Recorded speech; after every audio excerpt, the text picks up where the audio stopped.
সুপ্রিয় শিক্ষার্থী বন্ধুরা, এডুটক সেশনের তৃতীয় পর্বে আপনাদের সবাইকে স্বাগত জানাচ্ছি। আজকে আমরা সুইডেনে উচ্চশিক্ষা নিয়ে আলোচনা করব। আজকে আমাদের সাথে আছেন সুইডেনের এক্সপার্ট আরশিতা হেলেন অনন্যা। আমরা কথা না বাড়িয়ে চলুন তার সাথে কথা বলি। হেলেন, কেমন আছেন? আলহামদুলিল্লাহ, ভালো আছি। আপনি কেমন আছেন? জি, আমিও ভালো আছি। আমরা সবাই জানি সুইডেন একটি সেনজেনভুক্ত দেশ।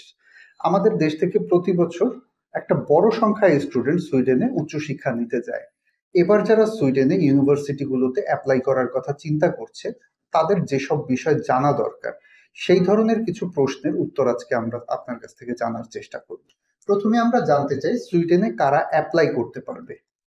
সুইডেনে মূলত হচ্ছে আপনার ব্যাচেলর এবং মাস্টার্স এই দুইটা কোর্স পপুলার। বাংলাদেশ থেকে মূলত যারা ব্যাচেলর এবং মাস্টার্সে অ্যাপ্লাই করতে ইন্টারেস্টেড, তারা হচ্ছে সুইডেনকে প্রেফারেবল ডেস্টিনেশন হিসেবে রাখতে পারে।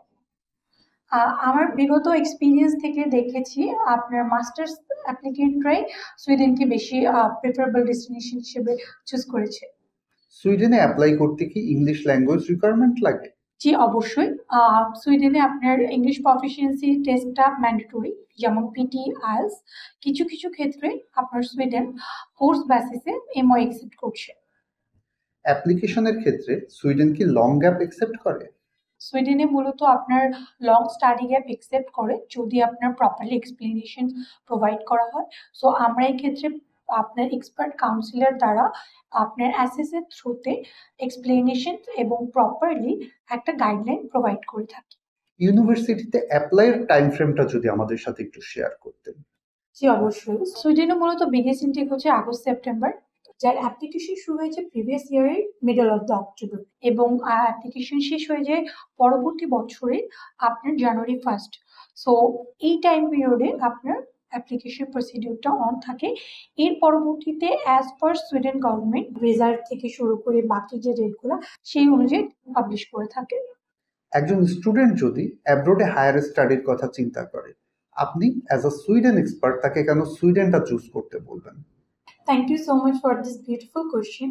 আমি মূলত এটার তো একটা কথা উত্তর দিয়ে দিতে পারি, বাট আমি একটু এটার এক্সপ্লেনেশন দিব। এটা হচ্ছে ইন্টারন্যাশনাল স্টুডেন্টদের জন্য সুইডেনটা খুবই প্রেফারেবল একটা ডেস্টিনেশন হতে পারে।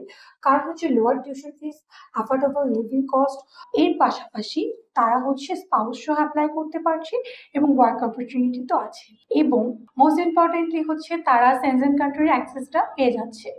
স্টুডেন্ট এবং তার স্পাউস উভয়ে কি ফুল টাইম কাজ করার অপরচুনিটি পাবে? জি, পাচ্ছে। এই ক্ষেত্রে আপনার উভয়ের জন্যই ওয়ার্ক অপরচুনিটি ফুল টাইম হবে। স্পাউস ডে 1 থেকে ফুল টাইম ওয়ার্ক অপরচুনিটি পাচ্ছে, আর যে মেইন অ্যাপ্লিকেন্ট আছে উনি একটা সার্টেন টাইম পরবর্তীতে গিয়ে ফুল টাইম ওয়ার্ক অপরচুনিটি পেয়ে যাবে। গ্র্যাজুয়েশন শেষে সুইডেন থেকে স্টুডেন্টদের কি দেশে চলে আসতে হবে, নাকি সেখানে থাকার বা কাজ করার কোনো সুযোগ আছে? জি না, দেশে ফেরার প্রয়োজন নেই।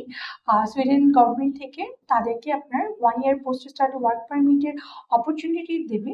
সো এই টাইম পিরিয়ডের মধ্যে সে ওয়ার্ক অপরচুনিটির হচ্ছে সিক করতে পারবে। এর পাশাপাশি সে পিআর ফ্যাসিলিটিজের জন্য নিজেকে প্রিপেয়ার করতে পারবে। এবার সবচেয়ে গুরুত্বপূর্ণ প্রশ্ন, সুইডেনের স্টুডেন্টরা অ্যাপ্লাই কিভাবে করবে? সো এই ক্ষেত্রে আমি একটা কথাই বলবো যে come to GMC studies Bangladesh office.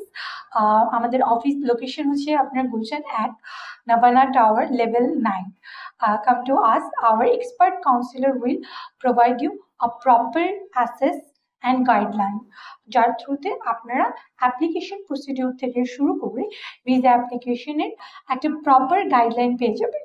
আপনাকে অসংখ্য ধন্যবাদ। আমরা আজকে আপনার কাছ থেকে সুইডেনে হায়ার স্টাডি নিয়ে অনেক গুরুত্বপূর্ণ কিছু তথ্য জানলাম। আশা করছি এটা আমাদের স্টুডেন্টদের অনেক কাজে লাগবে। অন্য কোনো দিন অন্য কোনো বিষয় নিয়ে আপনার সাথে খুব শীঘ্রই কথা হবে। সুপ্রিয় শিক্ষার্থীবৃন্দ, আমরা দেখতে দেখতে এডুটক সেশনের একদম শেষ পর্যায়ে চলে এসেছি। সবাই ভালো থাকবেন, সুস্থ থাকবেন।